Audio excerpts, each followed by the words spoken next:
November 8, 2010 mark மோத்தேரியா கேனடாவில் ராத்திரி 10:30 மணி ராத்திரி ஒரு ரொம்ப குவாய்ட்டாக இருக்கிற புறநகர் ஸ்ட்ரீட்டில் 911 கால் வந்துச்சு.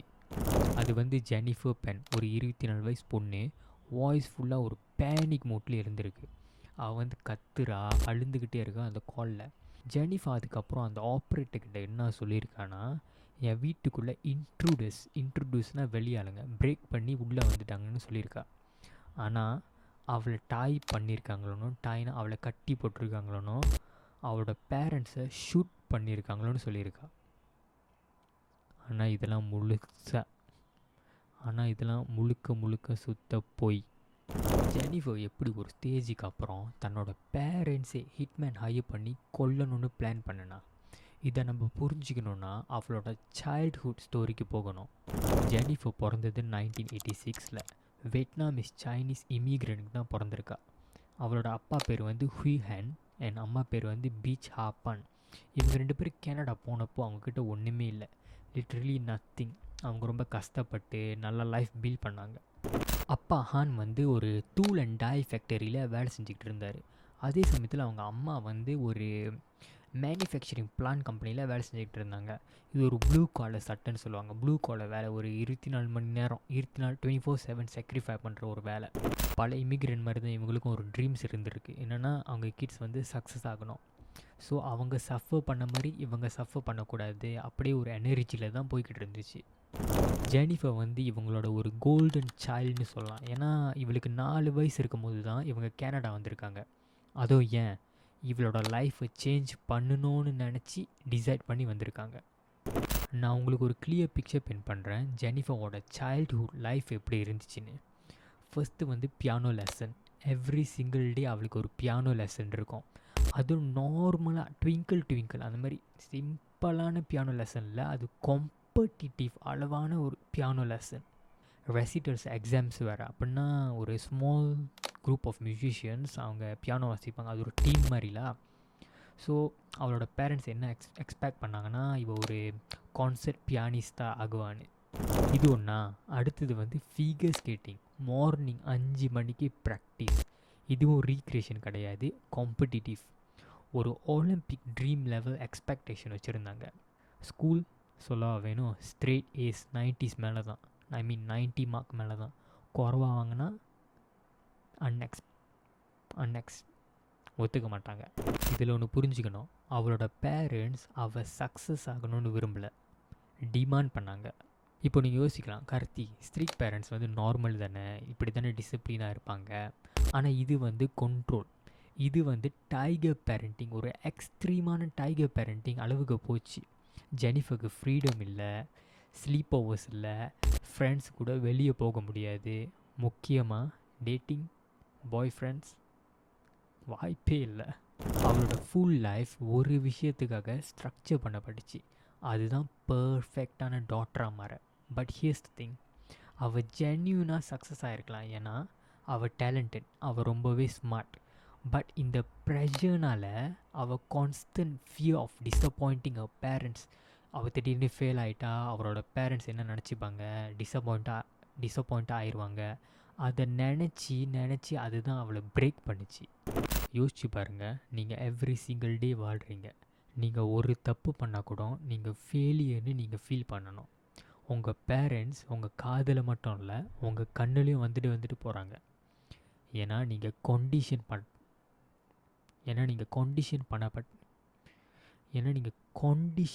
பண்ணப்பட்டிருக்கீங்க. இதுதான் ஜெனிஃபரோட ரியாலிட்டி, இதுதான் அவளுக்கு நடந்துக்கிட்டு இருக்கு. சரி, இப்போ நம்ம ஃபாஸ்ட் ஃபார்வர்ட் பண்ணி ஜெனிஃபரோட ஹை ஸ்கூலுக்கு போவோம். ஜெனிஃபர் வந்து அங்கே ஓகேவாக தான் பண்ணிகிட்டு இருந்திருக்கா, குட் கிரேட்ஸ் வந்திருக்கு. இன்னும் ஸ்கேட்டிங் பண்ணுறா, பியானோ வாசிக்கிறா. ஆனால் கிராக்ஸ் தெரிய ஆரம்பிக்குது.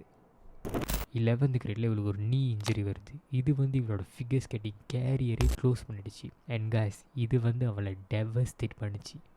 ஏன், அவளுக்கு ஃபிகர் ஸ்கேட்டிங் பிடிக்குன்றதுக்கு அந்த காரணத்துக்காக இல்லை, அவளோட பேரண்ட்ஸ்க்கு இது ஒரு லெஸ் அச்சீவ்மெண்ட்டாக இருக்கும்னு நினச்சதுக்காக.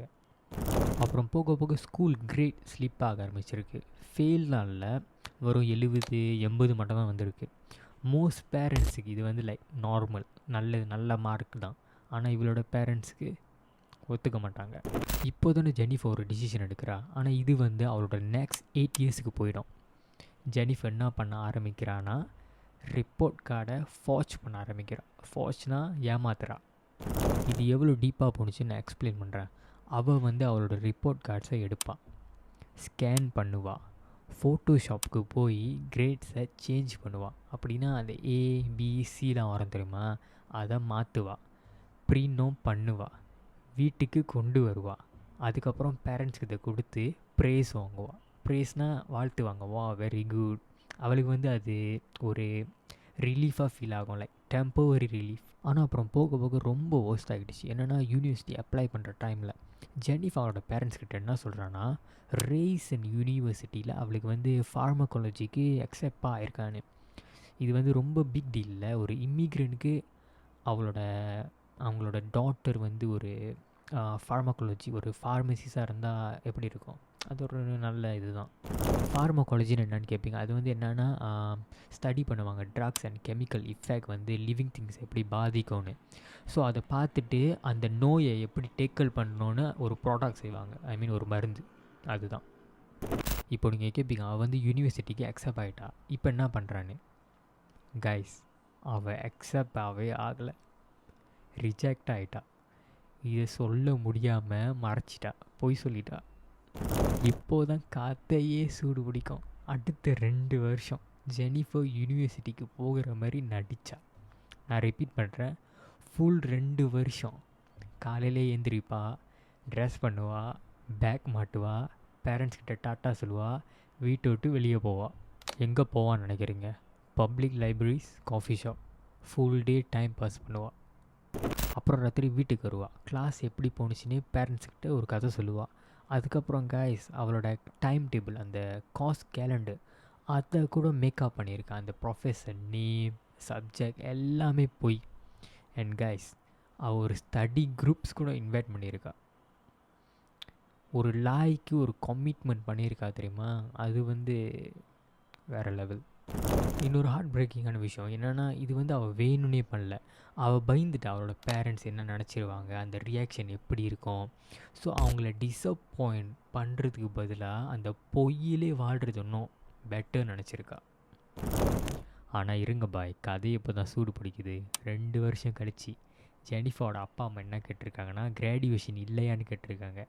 ஸோ அதுக்கு ஜெனிஃபர் என்ன சொல்லியிருக்கான்னா, நான் கிராஜுவேட்டாக ஆகிட்டேன், டிகிரி வந்துருச்சுன்னு சொல்லியிருக்கா. ஸோ ஃபைனலி என்ன, அவளோட கிராஜுவேஷன் செரமனியை ஃபேக் பண்ணிட்டா. அவளோட பேரண்ட்ஸ் அவளை யூனிவர்சிட்டி கிராஜுவேஷன் டேக்கு ட்ராப் பண்ணாங்க. அவள் வெயிட் பண்ணால், உள்ளே போனால், வெயிட் பண்ணால், வெளியே வந்தால் கிராஜுவேஷன் ஆகிட்டேன்னு சொல்லிட்டா. ஸோ அதுக்கப்புறம் அவள் என்ன சொல்கிறான்னா, அவள் வந்து யூனிவர்சிட்டி ஆஃப் டொராண்டோ அங்கே வந்து ஹாஸ்பிட்டல் வேலைக்கு, ஐ மீன் ஹாஸ்பிட்டலில் ஒரு ஃபார்மசியாக வாலண்டியராக ஆயிருக்கான்னு சொல்லியிருக்கா, ஒரு பார்ட் டைமாக. இது உண்மையாக கேட்டிங்கன்னா பொய். இதுவும் சுத்தமான பொய். ஸோ அடுத்த 2 வருஷம் ஹாஸ்பிட்டலில் வாலண்டியராக இருக்கிற மாதிரி நடித்தா. கைஸ், ஸோ அவளோட யூனிவர்சிட்டி லைஃப் ஒரு 2 வருஷம், அப்புறம் இது ஒரு 2 வருஷம், 4 வருஷம் எவ்ரிடே காலையில் எழுந்துச்சி டபுள் லைஃப் வாழ்ந்திருக்கா. இதையும் அவள் கண்டினியூ பண்ணிக்கிட்டே இருந்தா. ஏன்னா பொய்யை ஏன்னா உண்மையை சொல்கிறத விட பொய் சொல்கிறது பெட்டர். ஸோ கைஸ், இப்போ கதையோட நாயகனை பார்க்கலாம். ஜெனிஃபர் வந்து அந்த ஃபேக் யூனிவர்சிட்டியில் படிக்கும்போது ஒருத்தரோட மீட் ஆகிறா. அதுதான் டேனியல் வாங். டேனியல் ஒரு ட்ரக் டீலர். அவனும் பெரிய பிக் மாஸ்டர் மைண்ட்லாம் இல்லை, அவன் ஜஸ்ட் ஒன் ஸ்மால் வீட் டீலர். வீட்னா அவங்களுக்கு தெரியும் நினைக்கிறேன். ஸோ அவன் யூனிவர்சிட்டி போல் அவனும் அந்த மாதிரி பையன் இல்லை, லைக் ஜெனிஃபரோட அப்பா அம்மாவை ப்ரூஃப் பண்ணுறதுக்கு.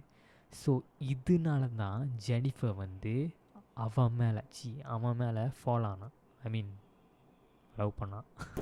இப்போது தான் அவளோட லைஃப் 2 கம்ப்ளீட்டாக டிஃப்ரெண்ட் ரியாலிட்டிஸ்க்கு ஸ்ப்ளிட் ஆகுது. பாருங்கள், நான் இந்த ரிலேஷன்ஷிப்பை ரொமான்டைஸ் பண்ண வரல, பட் நீங்கள் ஒன்று புரிஞ்சுக்கணும். டேனியல் வந்து ஜெனிஃபருக்கு என்னத்தை ரிப்ரசன்ட் பண்ணியிருக்கான்னா ஃப்ரீடம். அவன் வந்து ஃப்ரீடம். அவனுக்கு வந்து அவளோட கிரேட்ஸ் பற்றி கவலை இல்லை. இதுக்கு முன்னாடி ஜெனிஃபர் வந்து ஃபிகர் ஸ்கேட்டிங், பியானிஸ்ட், வேறு என்னது ஃபார்மசிஸாக இருந்தா. ஸோ அது கூட அவனுக்கு மேட்ரு இல்லை. அவன் வந்து அவளை லைக் பண்ணான், அவ்வளோதான். அதுதான் வாட்டி ஜெனிஃபர் அவளோட லைஃப்பில் ப்ரீத் பண்ண ஆரம்பிச்சிருக்கா. ஐ மீன் ரிலீஃபாக இருந்திருக்கு. அப்படி ஸோ ஆனால் ப்ராப்ளம் அங்கே முடியல. அவளோட பேரண்ட்ஸ் கிட்ட அவளால் சொல்ல முடியாது ஆப்வியஸ்லி. ஸோ அதை மறைச்சிட்டா. வருஷங்களாக அவள் வந்து வீட்டை விட்டு ஸ்னீக் அவுட் பண்ணுவாள். ஸ்னீக் அவுட்னா சொல்லாமல் வெளியே போகிறது. ஸ்டடி குரூப், வாலண்டியர்ஷிப்னு ஒரு ஃபேக் ஸ்டோரி க்ரியேட் பண்ணிவிட்டு டேனியல் கூட டைம் ஸ்பெண்ட் பண்ணுவாள். ஆனால் ஃபார் அ வாயில் அந்த பிளான் வந்து ஒர்க் ஆனிச்சு. ஆனால் அதுக்கப்புறம் அவளோட பேரண்ட்ஸ் கண்டுபிடிச்சிட்டாங்க. எப்படி அவங்க கண்டுபிடிச்சாங்கன்னு எக்ஸாக்டாக தெரில. ஆனால் சில ரிப்போர்ட்ஸில் என்ன சொல்கிறாங்கன்னா, அவங்க வந்து டெக்ஸ்ட்டு பார்த்துருக்காங்களா, அப்புறம் வந்து சில ஃப்ரெண்ட்ஸு வந்து சொல்லியிருக்காங்களா. ஆனால் அவங்க கண்டுபிடிச்சதும் ஜெனிஃபருக்கு இது ஒரு ப்ளஸ் பாயிண்ட் தான். ஏன்னா என்ன சொல்லியிருக்காங்கன்னா, டேனியலோட பிரேக்கப் பண்ணு, இல்லைனா வீட்டை விட்டு வெளியே போ. அண்ட் கைஸ், ஜெனிஃபர் வந்து டேனியலை சூஸ் பண்ணிட்டா. ஃபர்ஸ்ட் டைம் அவளோட லைஃப்பில் வந்து ஃப்ரீயாக ஃபீல் பண்ண ஆரம்பிச்சிட்டா. போய் சொல்ல தேவையில்ல, ப்ரெஷர் இல்லை, ஜஸ்ட் அவ அண்ட் டேனியல். ஸோ ஆனால் இந்த கதை வந்து ரொம்பலாம் நிலைக்கல. ஏன்னா கொஞ்சம் மான்ஸுக்கு அப்புறம் ஜெனிஃபர் வந்து கில்ட்டாக ஃபீல் பண்ண ஆரம்பிச்சிட்டா. ஏன்? அவளோட பேரண்ட்ஸை மிஸ் பண்ண ஆரம்பிச்சிட்டா.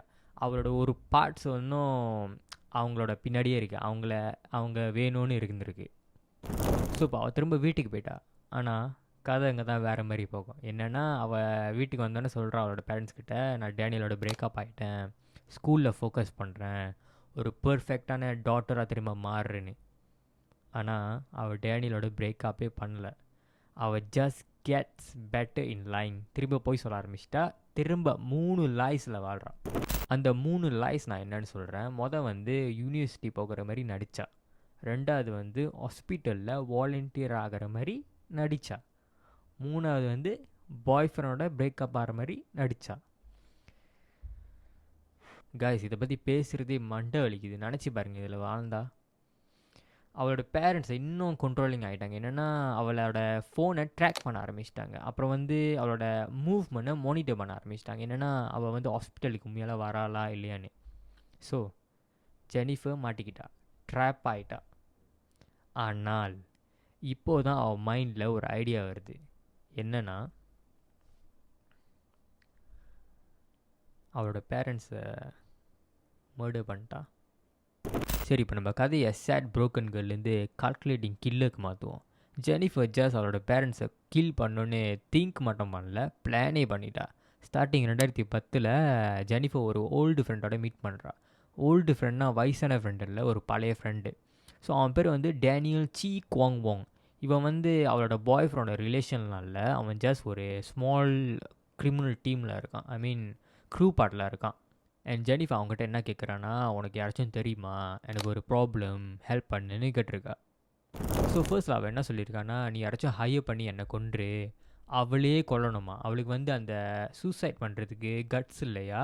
ஸோ அவளோட ஃபேஸ் ரியாக்ஷனை அந்த மாதிரி வச்சுட்டு சொல்லியிருக்கா, நீ என்னை கொன்று யாராச்சும் ஹையர் பண்ணின்னு. ஆனால் அவள் பேசுகிற கைஸ் வந்து லூஸ் இல்லை, இடியட்ஸ் இல்லை. அவனுங்க புரிஞ்சுக்கிட்டானுங்க இவன் வந்து என்ன தான் கேட்க வரான்னு. ஸோ அவன் வந்து அந்த நடிப்பை வந்து ட்ராப் பண்ணிவிட்டு டைரெக்டாக சொல்லிட்டான், எனக்கு வந்து என் பேரண்ட்ஸை வந்து கில் பண்ணணுன்னு. ஸோ இப்போ ஜெனிஃபருக்கு வந்து 2 ஆப்ஷன். ஆப்ஷன் ஏ என்னென்னா, அப்பா அம்மாவையும் கொல்லணும். அதுக்கு வந்து காஸ்ட் என்னென்னா $10,000. ஆப்ஷன் பி என்னென்னா, ஜஸ்ட் அம்மாவை கொல்லணும். அது வந்து ராபரி மாதிரி இருக்கணும். காஸ்ட் வந்து $5,000. அவள் என்ன சூஸ் பண்ணியிருப்பான்னு நினைக்கிறீங்க? ஆப்ஷன் ஏ, 2 பேர்த்தையும் கொல்லணும், காஸ்ட் வந்து $10,000.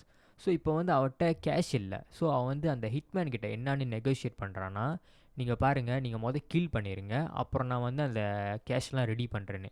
அந்த லூசு பாலுங்களும் ஒத்துருக்கானுங்க ஓகேன்னு. அப்புறம் அவங்க பிளான் ஆரம்பிச்சிட்டாங்க. ஜெனிஃபர் வந்து அவங்களுக்கு அந்த டீட்டெயில் இன்ஸ்ட்ரக்ஷன் கொடுத்துட்டா. என்னென்னா, அவளோட வீட்டோட மேப்பு, எங்கே வரணும், எங்கே போகணும், பேரண்ட்ஸ் எங்கே தூங்குவாங்க, அது கொண்டு செக்யூரிட்டி கட்டும் முக்கியமாக கொடுத்துட்டா வீட்டுள்ள போடுறதுக்கு. அண்ட் இதெல்லாம் வந்து நவம்பர் 8, 2010 மோஷனுக்கு ரெடியாக இருக்குது. ஐ மீன் அந்த எக்ஸிக்யூஷனுக்கு ரெடியாக இருக்குது. ஸோ அந்த ராத்திரி ஜெனிஃபர் வீட்டில் ராத்திரி 10 மணிக்கிட்ட டோர் நாக் ஆகுது, கதவு தட்டுறாங்க. 3 பையனுங்க பேர்ஸ் பண்ணிட்டு உள்ளே வரானுங்க, ஒட்டச்சிட்டு உள்ளே வரானுங்க. கருப்பு சட்டை, கையில் கன்ஸ் வச்சுருக்கானுங்க. அவங்க ஜெனிஃபரை கட்டுறானுங்க, டாய் பண்ணுறானுங்க. அப்புறம் ஜெனிஃபரோட பேரண்ட்ஸு டாய் பண்ணுறாங்க. அப்புறம் ஜெனிஃபரோட அப்பா ஹங் பன் அவரோட ஃபேஸில் ஷூட் பண்ணுறாங்க. அவர் வந்து சர்வைவ் ஆனார், உயிர் பொழைச்சிட்டாரு. ஆனால் அவளோட அம்மா வந்து ஹேட்டில் ஷூட் பண்ணிட்டாங்க, தலையில் ஷூட் பண்ணிட்டாங்க, இறந்து போயிட்டாங்க அங்கேயே. சரி, ஸோ ஜெனிஃபர் 911 கால் பண்ணிட்டா. போலீஸ் வந்ததும் ஜெனிஃபர் ஒரு ஃபுல் நடிப்பு அரைக்கி மூட்டுக்கு இறங்கிட்டா. அவள் வந்து க்ரை பண்ணுறா, அழுவுறா, ஷேக் ஆகுறா. அந்த இன்ட்ரூடர்ஸ் பற்றி சொல்கிறா, அந்த பிரேக் பண்ணி பூந்தாங்க தெரியுமா, அவங்கள பற்றி சொல்கிறா. அவங்க வந்து ஜெனிஃபரை ட்ராய் பண்ணாங்களும், எப்படி அவளோட பேரண்ட்ஸை ஷூட் பண்ணாங்கன்னு சொல்லியிருக்கா. ஃபர்ஸ்ட் வந்து போலீஸ் வந்து இதை நம்பினாங்க. ஆனால் போக போக ஒரு விஷயத்த நோட்டீஸ் பண்ண ஆரம்பிச்சிருக்காங்க.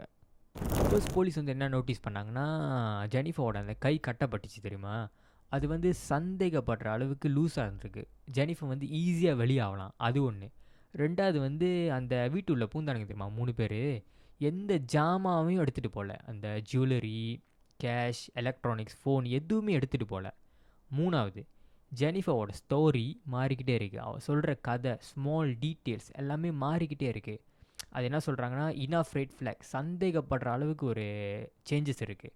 ஸோ போலீஸ் என்ன பண்ணுறாங்கன்னா, அவளை வந்து கொஷின் பண்ணுறதுக்கு ஸ்டேஷனுக்கு கூட்டி போயிருக்கானுங்க. கேஸ், நீங்கள் ஜெனிஃபர் பென்னோட அந்த போலீஸ் இன்டரோகேஷன் பார்க்கணுன்னு நினச்சிங்கன்னா யூடியூப்பில் இருக்குது, போய் பாருங்கள். 3 ஹவருக்கு மேலே. நான் கீழே லிங்க்கில் கொடுக்குறேன், நீங்கள் தட்டி பாருங்கள். ஸோ ஜெனிஃபரை போலீஸ் ஸ்டேஷன் கூட்டி போனதும் இன்டரோகேஷனை ஸ்டார்ட் பண்ணிட்டாங்க. டிடெக்டிவ் வந்து ஃபர்ஸ்ட் சாஃப்டாக ஆரம்பிக்கிறாங்க, வந்து சிம்பத்திக் மோடில் ஆரம்பிக்கிறாரு. என்னென்னா, Jennifer, we know this is hard for you, just tell us what ஹேப்பன்னு கேட்டிருக்காரு. ஜெனிஃபர் வந்து அதுக்கு ஃபுல் விக்டிம் மோட்டில் ஆக்ட் பண்ணுறா. என்னென்னா, க்ரை பண்ணுறா, டிஷ்யூ எடுக்கிறா, டிஷ்யூ யூஸ் பண்ணுறா, வாய்ஸ்லாம் வந்து ஷேக் ஆகுது. அவள் சொல்கிறா, வீட்டுக்குள்ளே இன்ட்ரூடர்ஸ் வந்தாங்க, 2 பேர் டாய் பண்ணாங்க, ஷூட் பண்ணாங்கன்னு. ஆனால் டிடெக்டிவ் வந்து ஸ்மால் கொஷின் கேட்க ஆரம்பித்தார், சின்ன சின்ன கொஷின். என்னென்னா, when they tie your hand, எப்போ உன் கையை கட்டினாங்க, how did you call 911, எப்படி நீ வந்து 911க்கு கால் பண்ணனு. ஜெனிஃபர் வந்து ஃப்ரீஸ் ஆகிட்டா அந்த செகண்டில். என்ன சொல்கிறான்னா, ஐ காட் மை ஹேண்ட் ஃப்ரீன்னு, கயிறை வந்து அவுத்துட்டாங்கன்னு சொல்லிட்டா. ஆனால் போலீஸ் வந்து என்ன கேட்டாங்கன்னா, but earlier you said both hands were tied the whole time, நீ முன்னாடி சொன்ன ஒரு 2 கையும் கட்டப்பட்டிருக்குன்னு போலீஸ் கேட்டாங்க. மாட்டிக்கிட்டா. அப்புறம் டிடெக்டிவ் வந்து ஃபோன் ரெக்கார்ட்ஸை காட்டுறாரு. என்னென்னா, Jennifer, your phone shows message at 9:47 PM. அவளோட ஃபோனில் ஒரு மெசேஜ் வந்து 9:47 PMக்கு காட்டியிருக்கு. அப்புறம் how did you text if you were tired up, அப்போ நீ எப்படி டெக்ஸ்ட் பண்ண உன் கை கட்டி இருக்கும் போதுன்னு கேட்டிருக்காங்க. அவன்ஸு இன்னும் டெஸ்பரேட் ஆகுது. என்னென்னா, தடுமாறுது. அவள் வந்து என்ன சொல்லியிருக்கான்னா, மேபி த டைம் இஸ் ராங்னு சொல்லியிருக்கா. அதுக்கு போலீஸ் என்ன சொல்லியிருக்காங்கன்னா, வி ஹேவ் சர்வலன்ஸ் ஃபுட்டேஜ், எங்ககிட்ட சிசிடிவி ஃபுட்டேஜ் இருக்குது. வி ஹேவ் விட்னஸ் ஸ்டேட்மெண்ட், எங்ககிட்ட விட்னஸோட ஸ்டேட்மெண்ட்னா யாரோ பார்த்துருக்காங்க, அந்த ஸ்டேட்மெண்ட்லாம் எங்ககிட்ட இருக்குது. We know you contacted this people before this happen, நீ தான் இவனுங்களெல்லாம் கான்டாக்ட் பண்ணியிருக்கேன்னு சொல்லியிருக்காரு. ஹவர்ஸ் கணக்காக போகுது இந்த கதை. பட் ஃபைனலி அவளோட lies piece by piece fall ஆகுது. கடைசியாக போலீஸ் கேட்குறாரு, Jennifer, did you plan this? Long silence மட்டும்தான் இருந்துச்சு.